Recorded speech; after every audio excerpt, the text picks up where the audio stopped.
Good morning. I was just thinking about that scripture in Ecclesiastes that talks about two are better than one.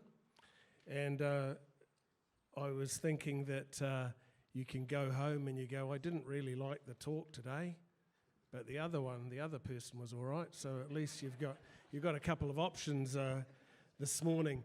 And I was thinking as we look throughout the Bible, and particularly in the New Testament, we see a whole lot of references to the nature and character of Jesus. We see him as the vine, we see him as the gardener, we see him as the door, the way, the truth, the life, and we also see him as a friend of sinners and a storyteller.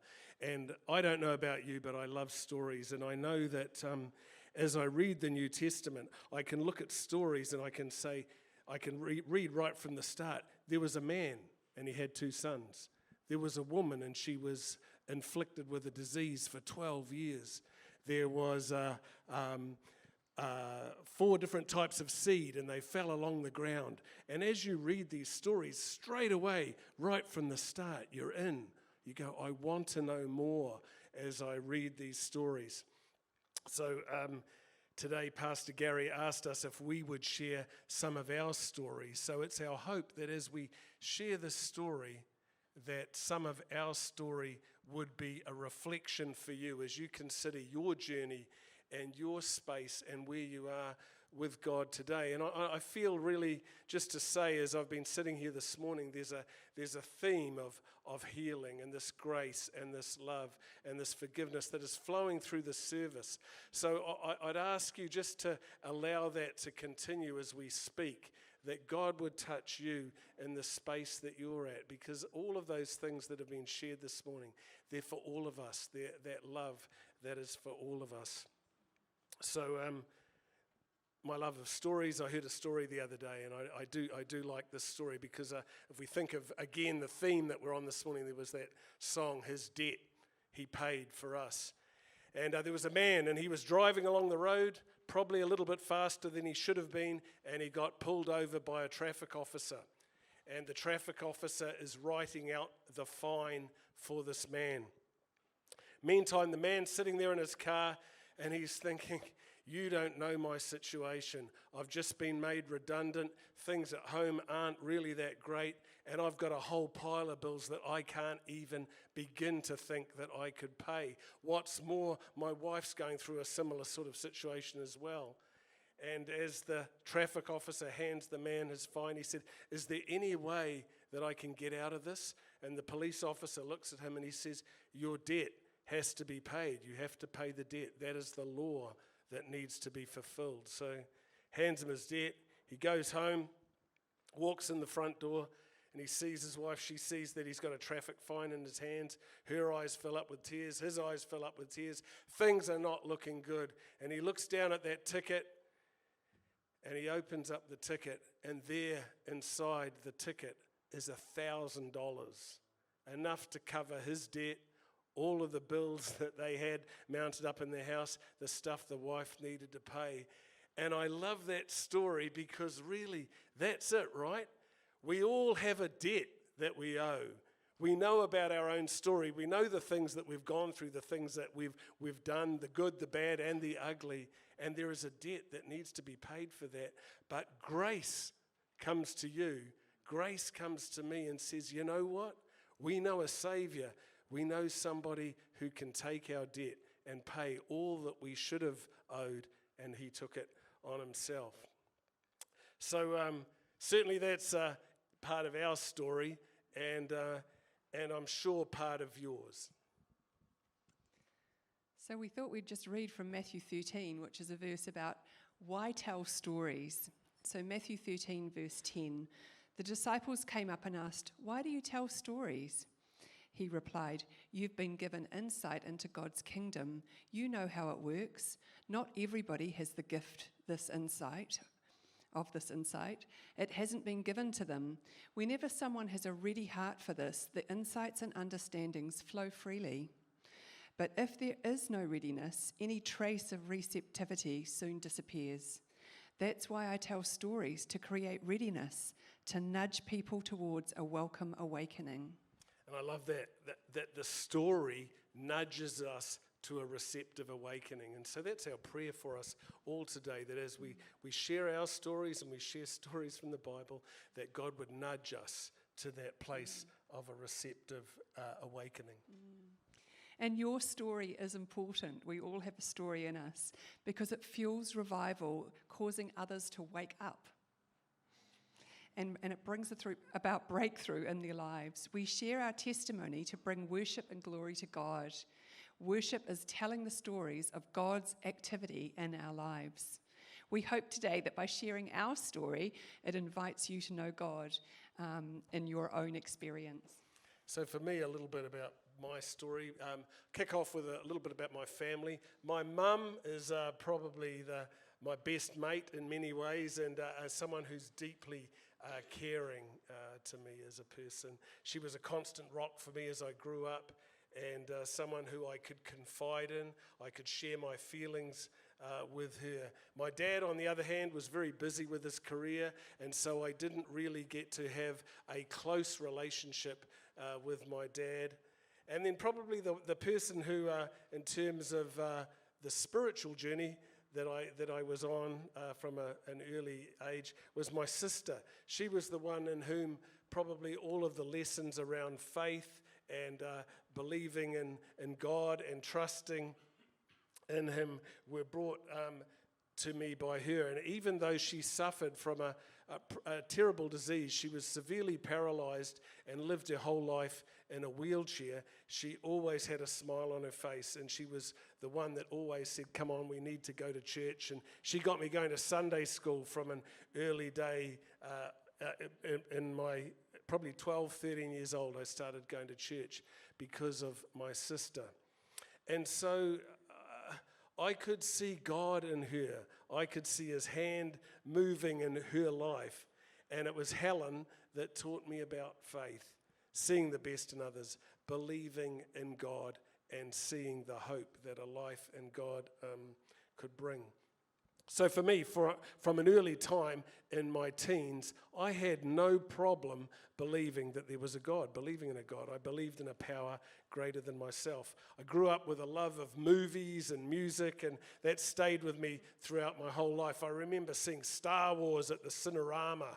You know, some of you young people here might remember the Cinerama in Queen Street, and I went to the 10:45 on a Saturday morning and saw this movie. And I remember hearing about the Force and these allusions to this power greater than us. And even through music and songs, I was able to identify aspects of faith as I listened. So I've never had a problem believing in a creative God because I could see His hand in the thing that He made. For instance, if I listen to a Bob Dylan song, I can close my eyes and I can hear his guitar playing. I can hear his voice in everything that he sings. Mark Knopfler from Dire Straits, you know that distinctive picking that he has when he plays. If you blindfolded me and gave me my mum's apple shortcake, I would be able to identify it over anyone else that bakes an apple shortcake in this room. And this is the thing. The hand of the person who made something is evident in the thing they made.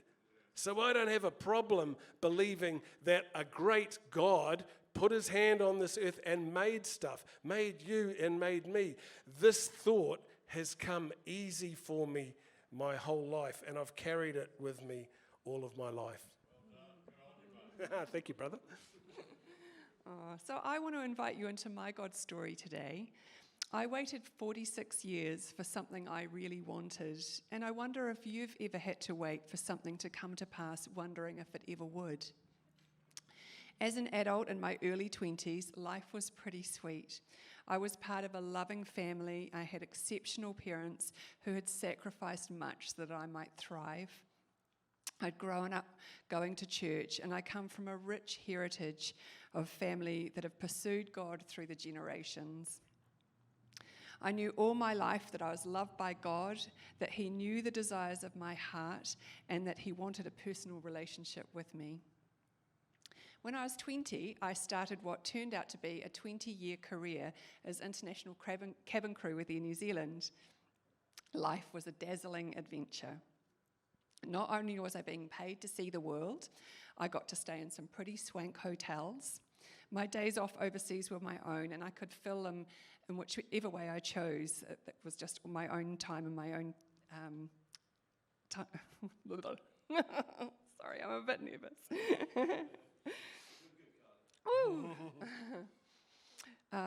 So back when I started, we'd have like up to 5 days off in Europe, the tropics or exciting Asian cities. It's not like that now, but when I first started, it was the final chapter of the glory days when international flying was almost glamorous. Flight attendants are hired because they are people and love being connected. So almost always after a long flight, we would gather around a hotel pool and would we party, we'd be connected and party. At first it was exciting, but when you do that for 20 years, you soon discover that the shine doesn't last. Shift work can really stuff your life plans up, and I was only ever in New Zealand 10 days a month, which made having a regular life completely challenging. I could really commit to do anything on a regular basis. Like many of us, I had a deep desire to do life with a companion. So I grew up in this youth group culture, and I had pretty good influences around me.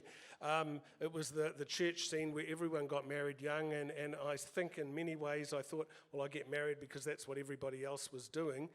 So I never really strayed into a life of sex, drugs, and rock and roll. So sorry ahead of time, I haven't got any of that detail to share with you. You know, I wasn't doing any of that kind of stuff.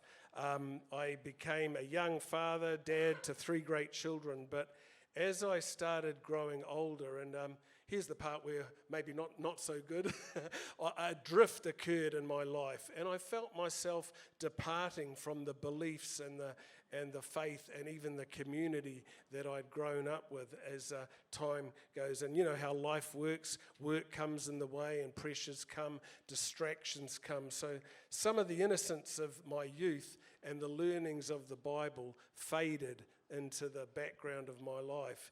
And I started to justify my behavior on what I thought was acceptable. And I was in sales, so I could sell myself anything, you know. And isn't that probably us too, you know? You start to think about your life and, yeah, I can justify that behavior. I can get away with that. I can do this.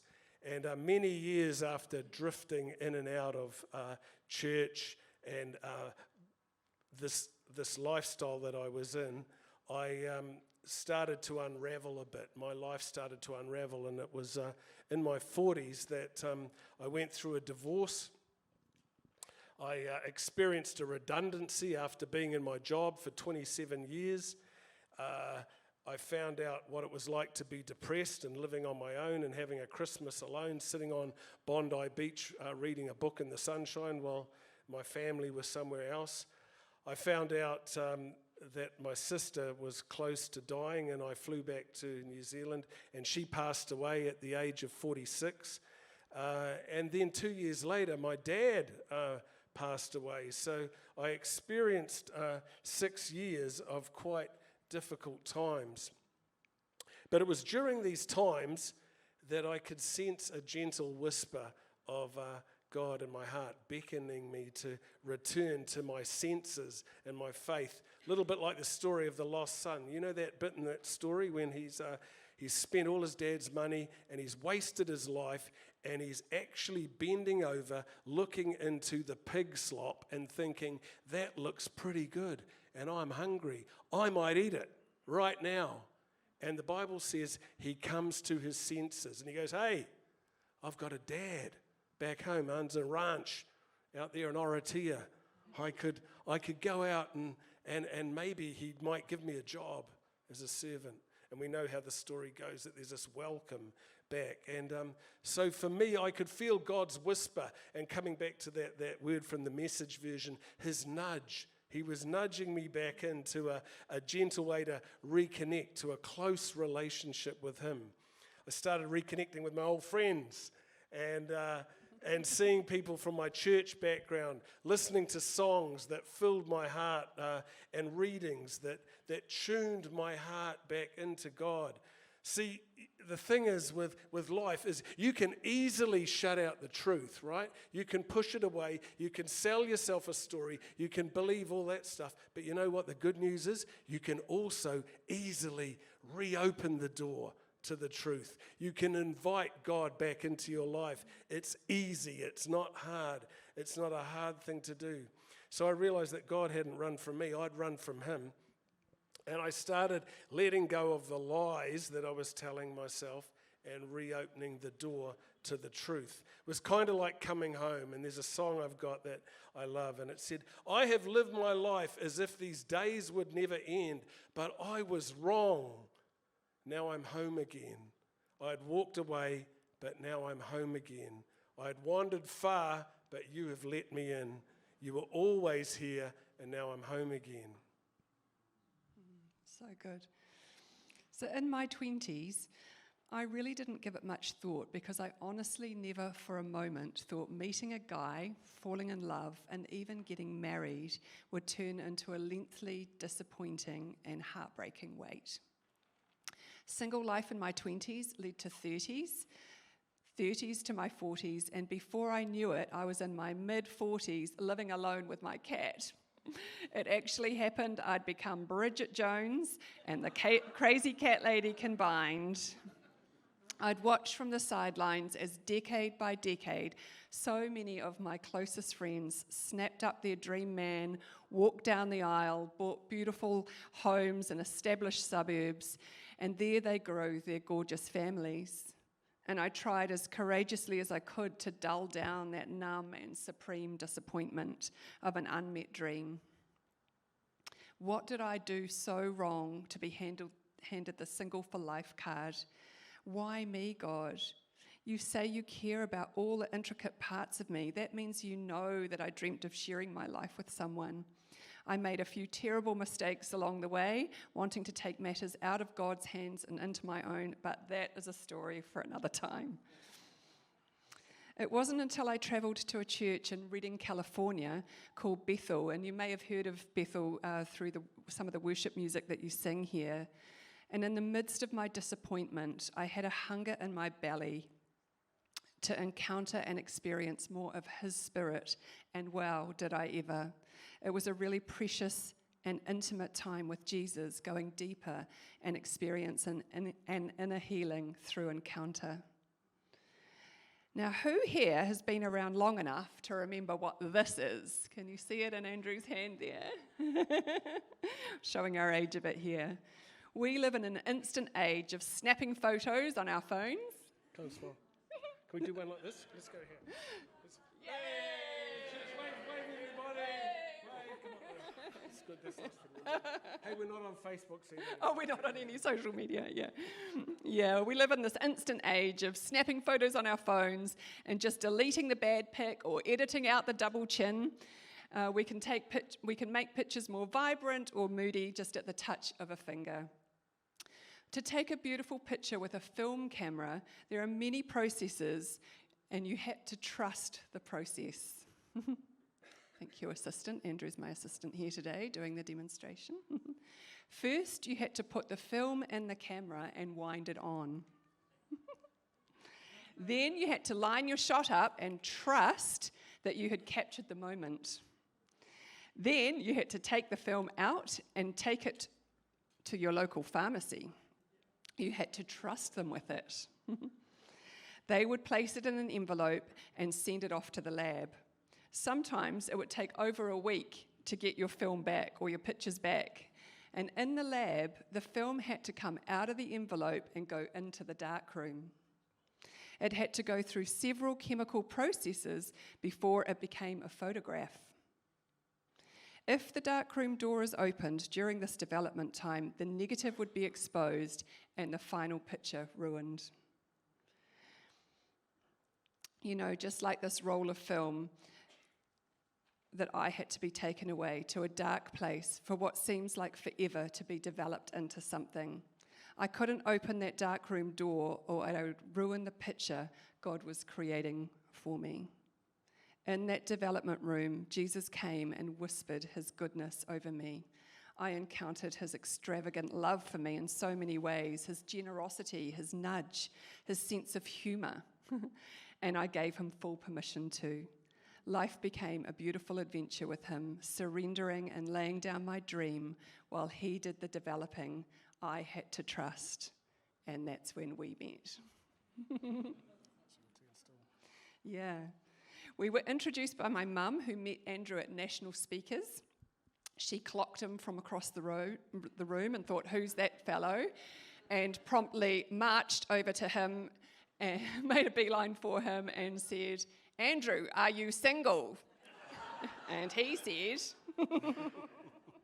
well, yes, Ellie, yes, I am. And so much to my horror, my mother said, well, you need to meet my daughter, just for friendship. So when Mum called me the next day to say, I've met this man in his 50s at National Speakers and he's single and really rather nice, I was quite honestly horrified. I was like, Mum, you can't do that. You can't just hand out my number to a strange man. And if he's a single man in his 50s, what's the matter with him? Why is he still single if he's that good? Which is actually pretty unfair of me because I was in my 50s and still single too. It's nice standing up here with my wife. You know, I was thinking we could do Islands in the Stream.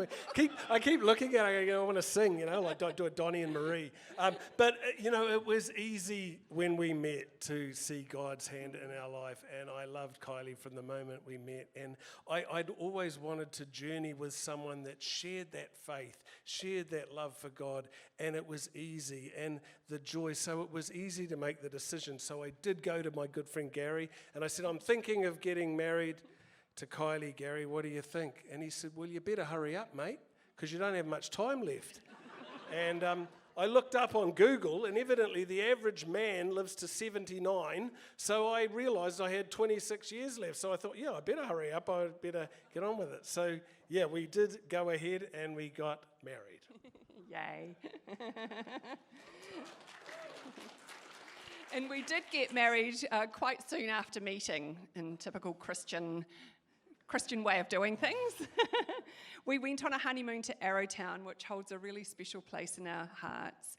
And we enjoyed time skiing out on the Earnslaw. We even went dog sledding up at the Snow Farm and just being tourists. And it was a really wonderful time.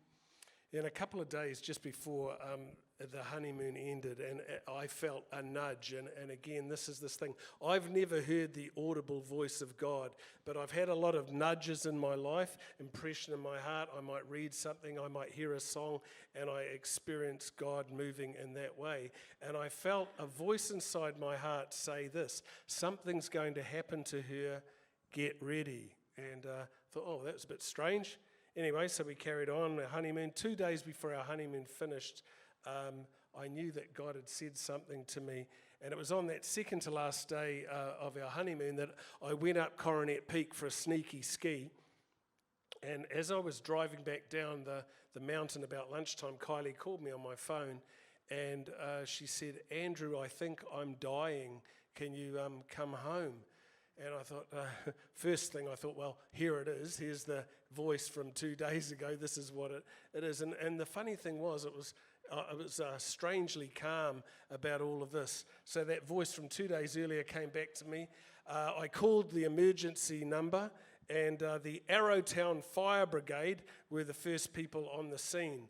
They were professional, caring, and amazing. And Kylie went to Queenstown Base Hospital at first. We wanted to get a scan, but we found out that the hospital didn't have a scanning machine there, so they had to put her in an ambulance and drive 50 kilometres through the gorge to Dunstan Hospital, which is the main base.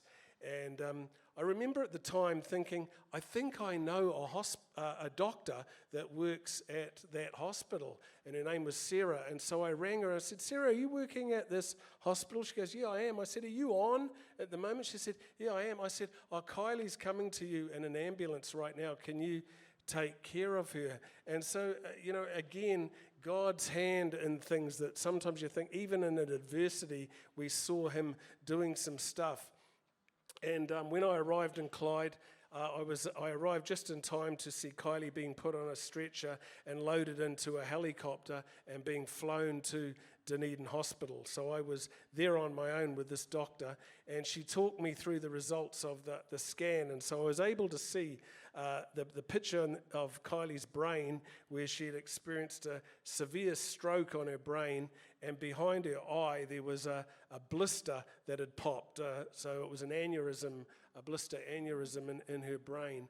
And one thing I've learned about blood is blood's good. We need blood in the body, but if it's in the wrong place, it's definitely not a good idea to have blood flowing in places that it's not supposed to be. So this is really quite an unexpected start to our new life. We're on honeymoon, and then Kylie has a significant brain bleed and is being flown away.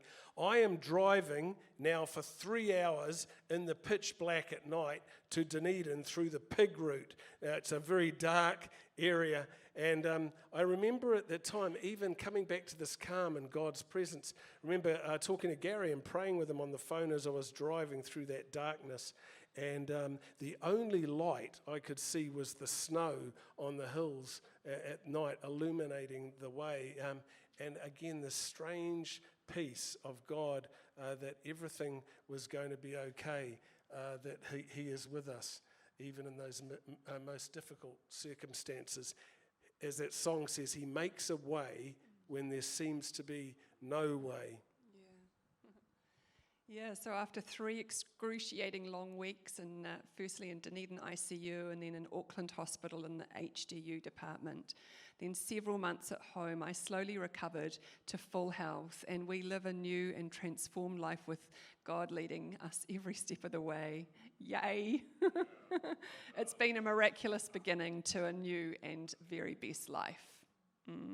So what does every day look like for us now as a couple? We start each day and laughing, but we always spend time together in the Word of God, and we worship God. When we're out walking, we're praying, and we love just sharing those like little God nuggets that come our way each day together, and that's kind of what binds us together in our marriage, isn't it? Yeah, I remember that experience of Kylie calling me on the phone and thinking it's important to have a phone with you if you ever have an emergency. And so I went for a bike ride a little while ago, rode out to Mount Roskill, realised I didn't have my phone. Kylie's at home, so I started getting a bit worried. So, oh God, would you look after Kylie today? Pray your blessing on her.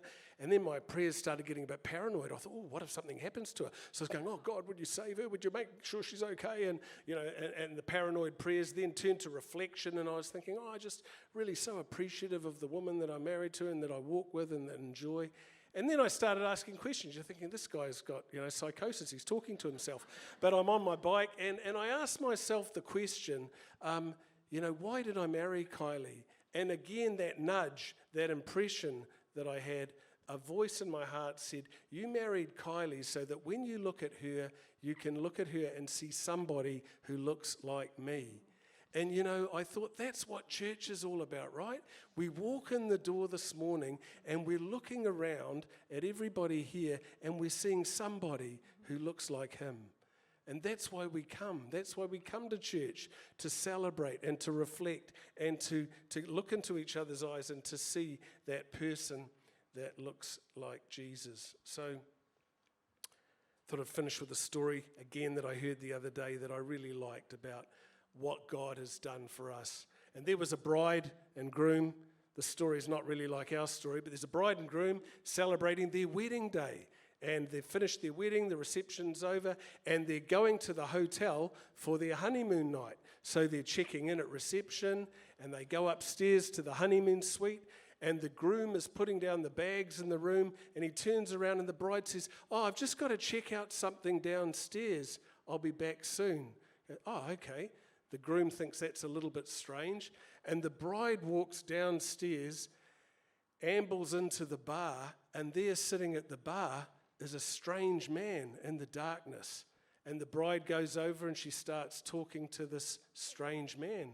They strike up a conversation, and they're there for about half an hour. And after about half an hour, the bride and this strange man walk out of the bar, arm in arm, off into the darkness. You're thinking, well, where's this story going? And I guess if you're like me, at this point in the story, You might be thinking a few thoughts, stuff like this. Well, just as well he found out about her now. Luckily, they didn't go any further with this marriage, or it would have been a disaster. I hope she gets what's coming to her. Poor guy, poor groom. I hope life picks up for him from here, because that's what the world would say about a situation like this, right? We like to judge and cast our opinion. And you can imagine the poor groom, he's up there in his room, he's put his whole life on hold, and he's packing up his bags, and he's going home alone now. But that's not what happened in the story.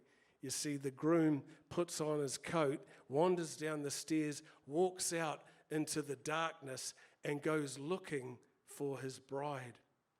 And that is what Jesus did for us. And that's what he did for you. He goes looking, he goes seeking us because he wants a relationship with us. He wants to restore with us. He can see, like me, that my heart had wandered, and he wants to call us home again. He wants us to walk out of the darkness that we're in and into the light that only he can bring. It's called redemption. It's called amazing grace, and it's available for all of us. And So just to close, as we think about our life, and we think about you too, there's a scripture in Philippians 3, and the reference is being focused on the goal. And this is Paul speaking from the Message version, and he says this: I'm not saying that I have this all together, that I have it made, but I am well on my way, reaching out for Christ, who so wondrously reached out for me. Friends, don't get me wrong. By no means do I count myself an expert in all of this, but I've got my eye on the goal, where God is beckoning us onward to Jesus. I'm off and running, and I'm not turning back. And that would be our heart for you today too. We're not standing up here saying we've got it all together, but I tell you what, we're well on our way. And that's what we would wish and pray for you, that you would be well on your way, reaching out for Christ, who so wondrously reached out for you. And I already feel like before we came up that God's doing the work in this place, that nudge for healing, that nudge for wholeness. If you don't know him, reach out to him. The Bible said he'll be faithful and true, and he will reveal himself to you. If you do know him and you walked away from him like me, you can easily reconnect. You can disconnect from the lies in your life, and you can reach out to God, and he will be faithful and true. So thanks for listening to our story. Yeah, bless you all. Yeah.